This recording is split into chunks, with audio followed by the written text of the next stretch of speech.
Hey everybody, I want to talk to you today about chi-square distributions and chi-square hypothesis tests. I've got this all in one worksheet, but I think we're going to break it into two videos probably. Yeah, that makes the most sense to me. So anyway, let me share this up. I'm going to have to do this a little bit differently. I have to do this on a Word doc instead of on Zoom whiteboard. Well, we're going to do scratch work on Zoom whiteboard, of course. But there are so many Greek letters and tables, as you can see, that Zoom whiteboard is not friendly for this. So I've got a document. This is an old document that I used to use in my other stats classes that I'll share it up because the whiteboard's not going to be very informative, although I guess I'll share that too since it'll have all the work on it. Yeah, so I want to talk about chi-square distributions. So firstly, this thing that looks like an X is actually a fancy Greek, or not fancy, it's a regular Greek lowercase c.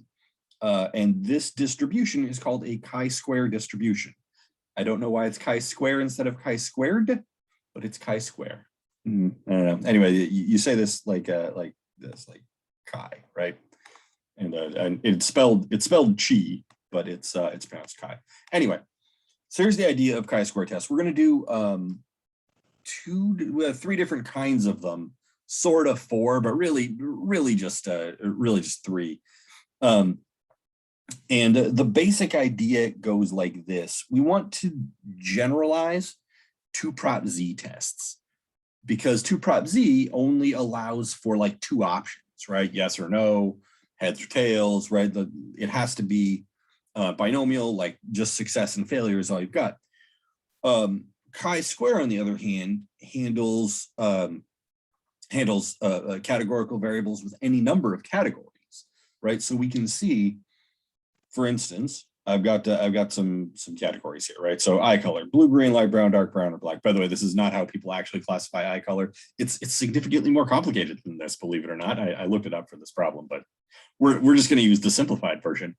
And then there is I've got like a claimed percentage and an observed count. And so what we're looking for is, do our observations match up with the hypothesized percentages is the idea. Like that's where we're going to go with this. And that's the first kind of hypothesis test that we're going to do. And then the more complicated kind that we're going to do, well, I'll explain when we get there. It's the same general idea, but the way we calculate the expected percentages or the claimed percentages is more complicated. So we'll talk about that when we get there. But before we do any of that, the thing I really want to talk about is chi-square distribution. So chi-square distributions look like normal distributions basically, but they are I tell you what, I'm going to do some I'll make some random data so that we can see what they look like. I'm going to go ahead and pause the video here and then come right back once I've made some random data, because I haven't done that yet. So I'll be right back. All right, I've come back a little sooner than I planned because I figure I might as well show you how you can determine what distributions look like in the same way that I'm going to, I'm going to show you. So we've done this before, but I might as well run through it again because it never hurts to reinforce stuff, right? So let's go to, so I've got a drive sheet here. And so we're going to go, I'm going to make random data basically. So I'm just equal, it's chi inverse, hello, computer, equals chi inv. And then we're going to want to do rand, of course, because I want random data. So that's the percentage. And then I'll use 10 degrees of freedom. That seems fine. We'll talk about what the degrees of freedom represent here in just a second. I'm going to make a bunch of this, maybe like 500. We'll make a histogram out of it so that we can see roughly what chi-square distribution with 10 degrees of freedom looks like. And just heads up, it's going to look like a normal distribution, except skewed to the right a little bit. And centered around 10. So let's make a histogram here. All right, so you can see it looks like a normal distribution, but like I said, skewed to the right a little bit. The more degrees of freedom you get, the more it looks like a normal distribution. In fact, normal distribution is a specific kind of chi-square distribution.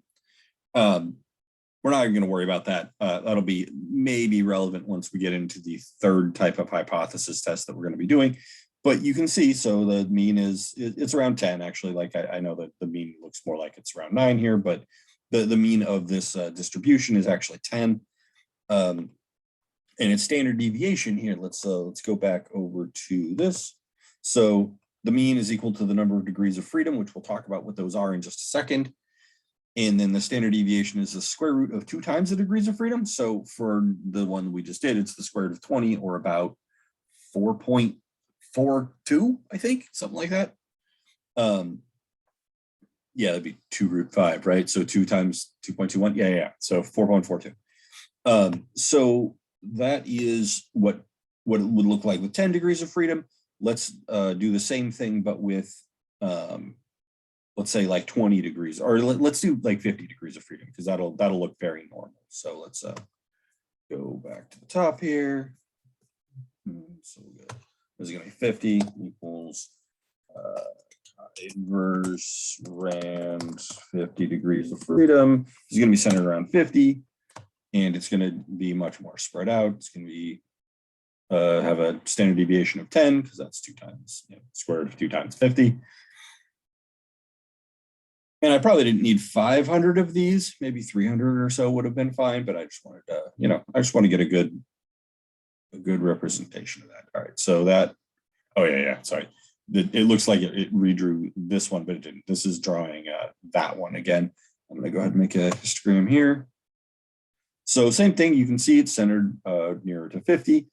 The mean is more around 50, and it looks more normal. The usual cutoff for degrees of freedom to reasonably consider a chi-square distribution to be normal is 90. I don't know why it's 90. It's probably just arbitrary, but it looks pretty normal, right? So you can see slightly right skewed peak here. So we're going to talk about why it's right skewed in just a second. Let's go back to here. So degrees of freedom for something like this would be 3. It's got 4 categories. And so you get categories minus 1 is the number of degrees of freedom. So this actually has 3 degrees of freedom, not 10 or 50 like I just did. Yeah, we'll talk about the others when we get there. But yeah, so this is handy to remember. It's really this that's kind of handy to remember, just so you get a sense of, when we get to calculate our test statistic, how unusual the thing is that we got, right? So if we have something with 10 categories, so 9 degrees of freedom, and we get a test statistic of like 11 sounds like it might be big if you're thinking about like a t-statistic, but it's actually not big compared to 9 degrees of freedom, right? They're pretty much the same size. So I'll bring that up when we inevitably do some examples like that. So here's what we're going to do with chi-squared. So like I said, the idea is that we're going to have some percentages implied by the null hypothesis, or in the case of the one we're going to do, just literally stated in the null hypothesis. And we're going to check to see how close our observation is to what we expected. Notice that's what we always do with hypothesis tests, right? If we're calculating t-score, it's x bar minus mu over the standard error. So x bar minus mu is how close was our observed x bar to our hypothesized mu, right? So how close was what we observed, the x bar, to what we expected, the mu, right? Which comes from the null hypothesis. And that's what we're going to do here too, but it has to be done in a slightly different way because we have multiple different percentages. So here's what we're going to do. So this is our test statistic. Our test statistic is this sum. I don't know if you guys are familiar with this symbol, but this means this is a capital Greek S, and the S is for sum, and that means add up all the stuff that's in front of it. So we're gonna calculate all of this stuff and then add it all up. And you might say, well, there's only one thing to calculate there. There is, except we have a different one of these, and I'll explain what it is in just a second, for each cell in the table. So for instance, in this table right here, I've got, I kind of have, excuse me, I kind of have 4 cells. The observations are the ones that I want to consider the cells in the table. So I got 4 cells in this table, right? An observed count for blue, green, light brown, and dark brown or black eyes. And then we can figure out what the expected count would be if these hypotheses were true, or if these percentages were actually correct. So that's what this is. This is not a 0, this is an O. This is observed minus expected squared over expected. And these numbers are all counts. So observed has to be an integer. It's a number of things that you actually saw in the cell. Expected does not. I believe in my example coming up here that they do all turn out to be integers, but they don't have to be. It's okay if expected is a decimal. And then overall cells means we're going to do the observed count in that cell minus the expected count from that cell, square it, and then divide by the expected count for each of the cells, and then add them all up. And as you can imagine, doing this by hand is tedious. Even for this example that I'm going to do this one by hand, even that with just four categories will be pretty tedious. And a lot of chi-square tests are with many, many, many cells. We're not going to do them by hand. In general, we're going to use the calculator, which I will, of course, show you how to do. Okay, so a couple things to note here. This number must be positive. And it has to be positive for a couple reasons. One, the expected count in a cell can't be negative, because the things that we're seeing in the cells are how many instances of this thing did we observe, right? For whatever thing that is, right? How many people had blue eyes in our study? We can't count stuff and get negative numbers, at least not in the sort of practical real world sense. So the expected count has to be positive. The observed count has to be positive. And you might say, well, O minus E could be negative, and it could, but we're squaring it, so it ends up positive, because when you square anything, it becomes positive. So this number is always positive, and more importantly, this O minus E here is our measure of how far our observation is away from the expected count. So this is our observed count, this is our expected count, subtracting them is how far apart are they. And the bigger that number is, the farther away the observation is from what we expect. And if you think about what we're doing in any hypothesis test, when our observation disagrees with our expectation, that's when we want to reject the null hypothesis, because the expectation comes from the null hypothesis. So if our observation is far away from that, then we would want to reject the null. And if our observation is far away from the expected, that will make this number bigger. And then we're going to add all the numbers up for each of the cells. So the farther away our observations are from the expected counts, our observed counts are from the expected counts, I should say, the more we want to reject the null hypothesis, and also the more to the right this is. Because observed minus expected, that distance is bigger when observed is far away from expected. And when we square it, it all becomes positive. So everything just goes further to the right. Our test statistic goes further to the right, the more we are away from, or the more our observations are away from our expectations. It is possible, in theory, to get down to 0. You will probably never see a chi-square where you actually get down to 0, because the only way to get 0 is if the observed count exactly equals the expected count in all cases. So yeah, it's not actually going to happen. Although it is possible in theory, but it won't actually happen. So basically, so the point I'm getting at here is the following. The farther away the observations are from the expectations, the bigger the chi-square is, and the more we want to reject the null hypothesis. So for the first couple tests that we're going to be doing, there is only a right-tailed test. There's no like two-sided or anything like that, because going to the right is going to the right on the graph, or not on the graph, but going to the right, having our test statistic further to the right is how we express that our observations are farther from our expectations. So therefore, all of our tests are going to be right-tailed, just one-sided.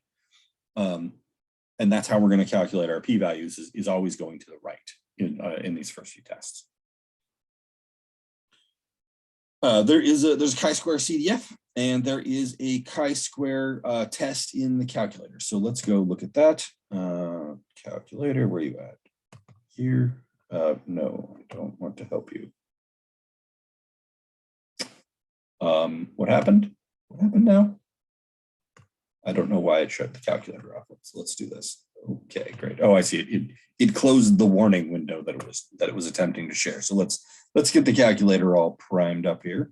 Make this a little bit bigger, and I'll show you around the calculator in chi-square here. So there's chi-square everything, like it's in all the normal places, right? So I go to distributions, chi-square PDF and chi-square CDF. We'll of course use CDF and not PDF. And then there are two kinds of chi-square tests. There is the chi-square GOF, which is the one we're going to talk about in just a second. And then there's the one that they just call chi-square test, which I'm going to call chi-square test of association. It has a couple other names that we'll talk about when we get there. But this is the more complicated one, and also maybe the more common. I actually don't know which one's more common, but GOF stands for goodness of fit, which is the thing we're going to talk about first. So let's go do one of those, and I will show you how it all works. Okay. So yeah, we'll talk about all this stuff, the formatting for the calculator. So here's what a goodness of fit test is. What we're trying to do is we're trying to determine how well our data fits a preconceived distribution. So for a goodness of fit test, you have to have an idea of what the percentage in each category is going to be, and before you do the test. And the null hypothesis is just a list of those things. So for instance, your null hypothesis always looks something like this, right? Where the proportion in category 1 is some number, some proportion. And the proportion in category 2 is some proportion, right? It's just a list of the proportions. So for our purposes, I'm going to do I'm going to use this table here to do a hypothesis test. And so our null hypothesis just looks like this. So let's get that going here. Let's get a whiteboard. So my null hypothesis is going to look something like this: H0, P1 equals P2 equals P, I don't remember what the numbers were, equals P4 equals. All right. So let's go back to the worksheet so I can remember the numbers. I remember the first one's 37, 18, 14, 31. Okay. 0.37, 0.18, 37, 18, 14, 0.14, 0.31. Now, I actually don't like the way I've written this. So I know I've written this in the format that I gave in the in my null hypothesis, but I actually don't like this for the following reason. 1, 2, 3, 4 is not memorable, right? Sure, it's fine to number your categories, but it's way better to just like use subscripts for what the categories are. So let me go back here for a second. And I want to use blue, green, light brown, and dark brown for my categories, right? I'm just going to call them B, G, LB, and DB. So I'm going to not use 1, 2, 3, 4, and instead blue, green, light brown, dark brown is what I'm going to put there. So that's this is blue, green, light brown, and then dark brown. Then I don't have to remember which category is which because I've labeled the categories appropriately. My null hypothesis, or that is my null hypothesis. The alternative hypothesis is just trying to express the idea that not this, right? Not the null is what the alternative is. And so the way you can say that is that at least one of the proportions is incorrect. At least one.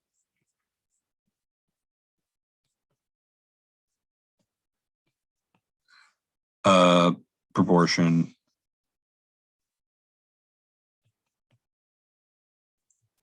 is different than my handwriting, my goodness. Then I'll say H naught. Right, and that's the idea you're trying to get across. Some people want to do like PB not equal to 0.37 and PG not equal to 0.82, and you don't want to do that because it could just be that one or two of them are different and the other ones are the same. So you can't just say like not equal to on all of them. You really just want to say it in words. That really is the easiest way to do this. So that's my set of hypotheses. So let's go back here and talk about what I'm doing here. So, right, so this is what I'm doing here. Write appropriate hypotheses, there we go. And then I want to calculate the expected counts for each cell. Now, the expected counts are not hard to do if you think about what is meant by expected counts. So here's the idea. Our sample size, our total sample size is 300. So we surveyed 300 people about their eye color. If it was the case that 37% of all people, or I guess this is probably Americans, of all Americans have blue eyes, then I would expect 37% of the 300 people I surveyed to have blue eyes. Similarly for green, light brown, dark brown, right? So whatever this hypothesized percentage is, we take that percentage of the sample size, and that's our expected count. And here's our observed counts. So let's go back to the whiteboard and write down all our expected counts. So I got to remember 300. Where's my whiteboard? There's my whiteboard. So let's do this. Expected count for blue was 37% of 300, which is 90 and 21 is 111, is 111. Expected count for green, 18% of 300, which is 54. The expected count for light brown, 14% of 300 is 42. And then dark brown, the expected count for dark brown, 31% of 300, which is 93. And I'm going to write down the observations here so I don't have to be switching back all the time. So the observation for blue eyes was, I forget. Hang on. I guess I can just share it back here. Share this. So we got that one.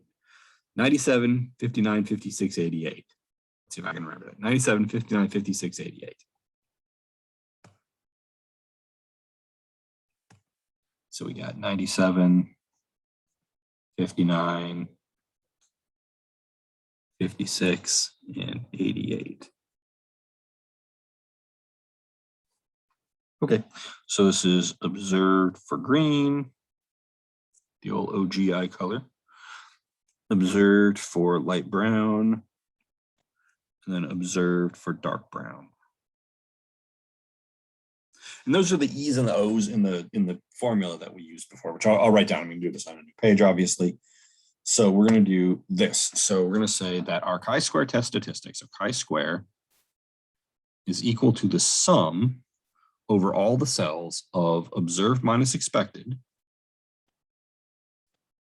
squared over expected, which I'm going to go ahead and do this calculation by hand. Well, by hand, I'm going to use the calculator for part of it. But then I'm going to show you how you can do this in the calculator. If I remember, I rarely use the chi-square GOF test. So anyway, this is going to be, so observed minus expected. So we're going to start with the blue eyes. So we had 111 for expected and 97 for observed. So we're going to have 97 observed minus 111, the expected. Square that and divide it by the expected, which is 111. Plus, like 56 and something, 54 and 59. Observed was 59 minus an expected of 54 squared over the expected. Plus, I might be able to fit this all in one line. We'll see. Observed of 56 and expected of 42. So we're going to have 56 minus 42 squared over 42 plus, it's not the greatest plus. I'm trying to write small here. My touch screen doesn't pick up things that well. Observed 88 minus 93. All right, so we got 88 minus 93 squared over 93. And that right there is our test statistic. And of course, I'm not going to do this all by hand, right? That'd be terrible. I'm just going to go jam it in the calculator. So let's go to the calculator. All right, so we're going to have, let's quit out of this. And I'm going to do, so observed 97 minus expected of 111 squared divided by 111. We're going to add that to our observed. I forget what the number is. It was like 54 and 59. Was that what it was? 59 minus 54. 59, hello? Okay, minus 54 squared over 54 plus, this one was like over 42, I think. 56 minus 42, all right. 56 minus 42 squared over 42 plus something. I think we had 88, right? 88 minus 93. Okay.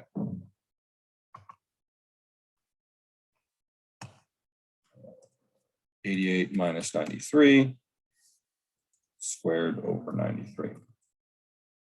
Okay. 7.16. All right. You might say to yourself, is that big? Is that small?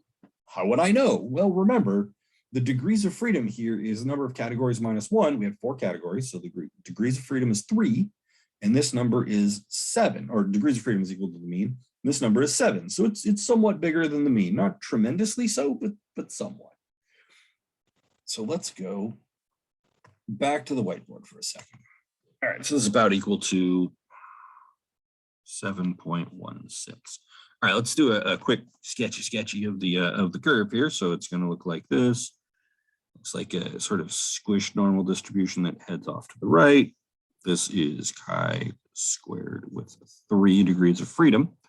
Our test statistic was here, so you know there's 3, and then our test was 7, and so we got like this much for our p-value. Right, that area is our p-value because all our tests are to the right. So we can go to the calculator and calculate that up. So 7.16, sure. All right, so I'm going to do chi-square CDF, distributions, chi-square CDF is number 8. Our lower was 7.16, our upper is infinity, degrees of freedom is 3, and let's paste that in. Get a p-value of 0.067, let's say. So this is p-value about equal to 0.0. That doesn't look anything like 0.067, something like that. So a little bit bigger than 5%. So not quite enough information, or not quite enough evidence to reject the null hypothesis, right? And our null hypothesis is that the proportion of Americans with blue eyes is 37%. The proportion of Americans with green eyes is 18%, et cetera, right? And so we don't have enough evidence to say that we think that that's wrong, although we are close, right? This is a relatively small p-value, but not smaller than 5%. So in the most technical sense, we would say don't reject the null hypothesis. This is not enough evidence to suggest that these percentages are not correct. And that's a goodness of fit test. Now, your calculator will do this itself. Like you can just have it do the test. There's a chi-square GOF test that I am just now remembering that I don't really know how to do. I don't know how to use that much. It can't be that hard. Let's do it.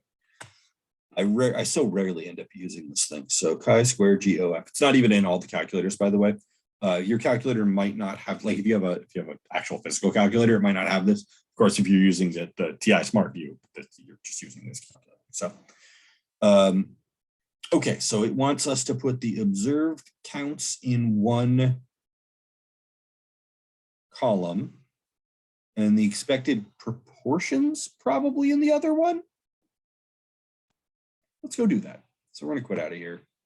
Go to stat and edit. Stat, edit. So our observed counts were 97,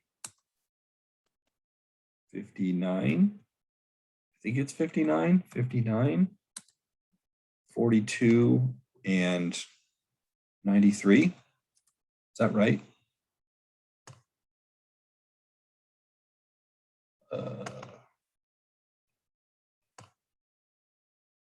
So we have 97, 59. Oh, the expected was 42. 97, 59, 56, and 88. Okay.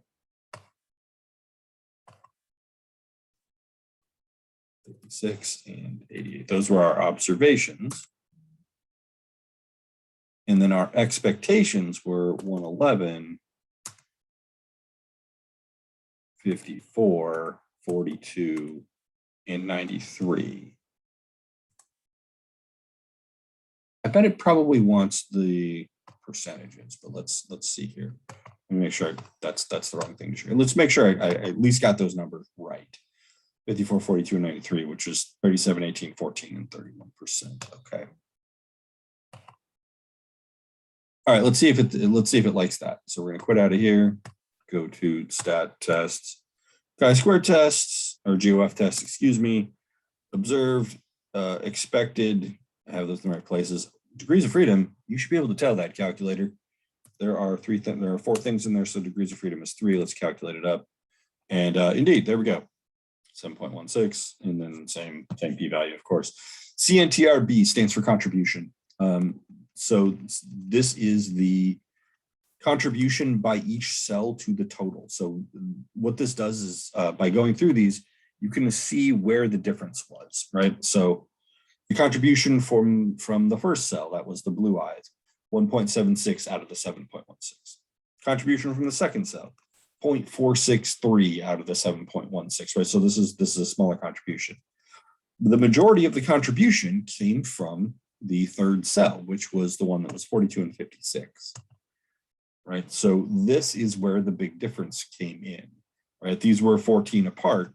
You might say, well, those were 14 apart, but so were these. Like, so how is this a smaller difference than that, even though they're the same?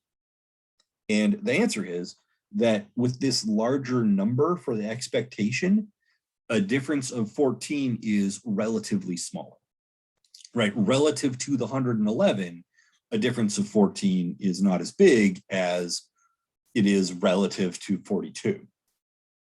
All right, so a difference of 14 when you're expecting 42 is much bigger than a difference of 14 when you're expecting 111.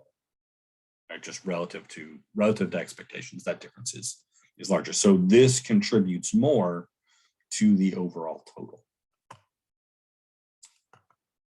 And there you go. You got the same p-value we did. You can tell that they're doing it exactly the same way we were before. And I guess it wants you to calculate the expectations yourself. That's a little bit annoying. It's not super hard.